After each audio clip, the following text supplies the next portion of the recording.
So that second reading reminds me of a good dad joke that we've told here before. You've heard it before, but you know what? It's worth telling again if you haven't heard it. But, you know, it's the old joke, you know, who makes coffee, you know, in the Bible? Men do, because it said, he brews.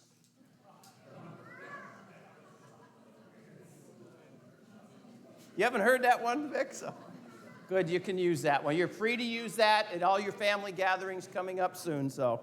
But anyways, I thought that was a good way to get this started. Always, when I hear that Hebrews, it always comes back to me. I'm going to share with you a kind of a sinful obsession that I have, all right? So this is confession time, Father, all right? So a sinful obsession that I have that probably, you know, you'd be surprised that your deacon, you know, gets into this kind of stuff, but I do. So I have this obsession with everything, anything, mafia, mobster, gangster. I mean, every movie that's out there that has anything to do, you know, with the mob or the mafia, trust me, I've seen it, and I've seen it several times, all right? The Godfather itself is one of my favorite movies of all time, and I've probably seen it at least 50 times, at least. In fact, I watch it and get something new out of it every time. But, you know, the reason I'm so obsessed with it, and you're probably saying, how is he going to tie this one into the gospel? Well, just hang with me, okay? Just hang with me, all right? But one of the reasons I've always been so obsessed with everything mafia, everything, you know, mobster, is the sense of kind of loyalty, the loyalty that they have to the family, the loyalty that they have to the boss, all right? In you know, that type of language, and when you follow it a little bit, you start to hear, you know, different things. They say different things, and you know, one of the things that happens a lot of time for, you know, a person to become a part of the family is they're a made man, okay? They're a made person, okay? And that way they become a part of the family, and from there on out, it's all about that mob family, and they do everything for that family, and they follow that family, and, you know, they're always loyal to it no matter what. Nothing comes before that family. You know, that is what the mentality is. You know, and again, I've just been so fascinated by that. And, you know, even to the point where, you know, I've watched these, and some of these made guys will make comments, will say, I'll go to the gates of hell with you. You know, I mean, that's what they were all about, you know, is always trying, you know, to stay loyal, you know, to the family. All right, hang with me. All right. So I reflected on this Bartimaeus reading. And, you know, I always used to call this the healing of blind man Bart, you know, put it into short terms. But, you know, Bartimaeus, this whole story about his healing, I don't know if you knew this, but, you know, in Matthew, Mark, and Luke, okay, of all the healings that take place, you know, by Jesus in those three Gospels, not John, that's a separate one, but all those three Gospels, the only person that is named in all three Gospels in the healings is Bartimaeus. Now, it's the only one in all three Gospels. I mean, there's lots of healings that take place, but in this particular story, they actually name him Bartimaeus.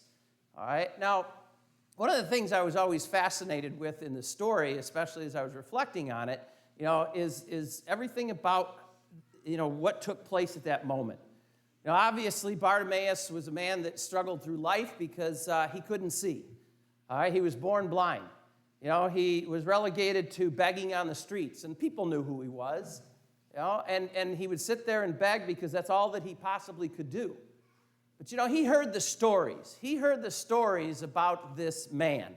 He heard the stories about this man going from town to town, city to city, and really changing and transforming people's lives.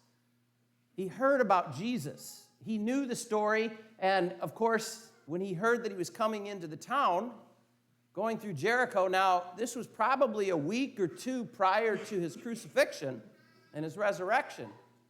You know, Bartimaeus got excited, you know, but he didn't know what to do other than when the crowd started coming through and Jesus started coming through, he just had to shout out because he couldn't see where he was at. He needed to know where he was at, but he needed Jesus to know that he was there. And he shouts out, Son of David, have mercy on me. Son of David, have mercy on me. And of course, the crowds wanted to push him away because he was being a nuisance like he probably was every day. But Jesus didn't see that. Jesus only saw a man that needed help. Jesus saw a man that had a sickness, had something wrong, and he needed to go to him. And what does he do? He says, get up, your faith has healed you. Your faith has healed you. Now, the important thing to know about this story is what follows. The very last line of that story, that he followed Jesus. He got up and followed Jesus. That's probably why he was named, because he was well known to the disciples. He was well known to those authors of the early Gospels. He was well known because why? He got up and followed him. Now, there's other stories about people being cured and miracles taking place, but you don't ever hear about them following. It's sort of like, all right, you did your job, I can handle it from here. But that wasn't Bartimaeus. Bartimaeus, followed him from there on because he said, I need this in my life. You've changed my life. You've transformed me. You helped me to see. And now I need to follow you wherever you go. I need to be loyal to you wherever you go. I need to be right there with you for the rest of my life.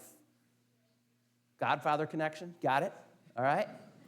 I mean, that is kind of the message I think that this story tells us too, is that, we have our challenges, we have our difficulties, we have our moments. And a lot of times, we place them before our God. We lay them down and say, I need help, please get me through this. And then all of a sudden, we get through it, we find some peace maybe, but then we forget about it, right? I got this. I can do this on my own now, God. No, that's not what he is asking us to do.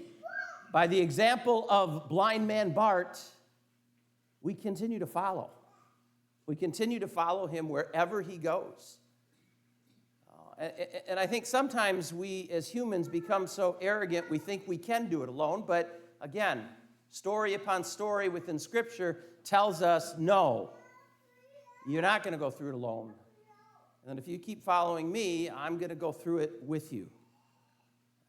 I can tell you, this last couple months has been a real challenge for me. It's been a real, eye-opening experience for me. It's been one of those moments where I can see, all right? Because, I had this knee surgery, knee replacement surgery that took place. I just had these, grandiose ideas that, I have this in August, and by the end of September, I'm out on the golf course, okay?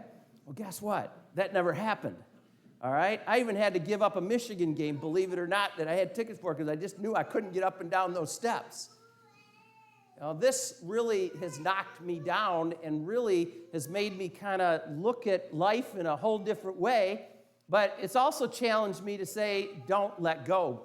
Don't let go of God because he gets us through it. Now, people are much worse off than me.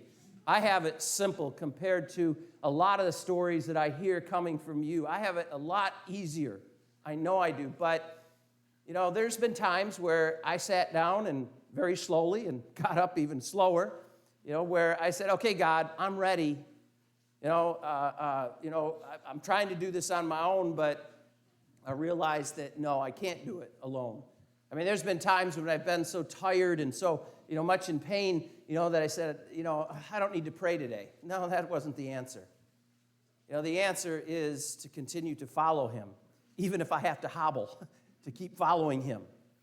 And I think that's what we need to look at in our lives with all of our challenges, is to look at Bartimaeus and to realize that it didn't stop there for Bartimaeus. Jesus helped him to see, but he helped him to see in more of a physical way.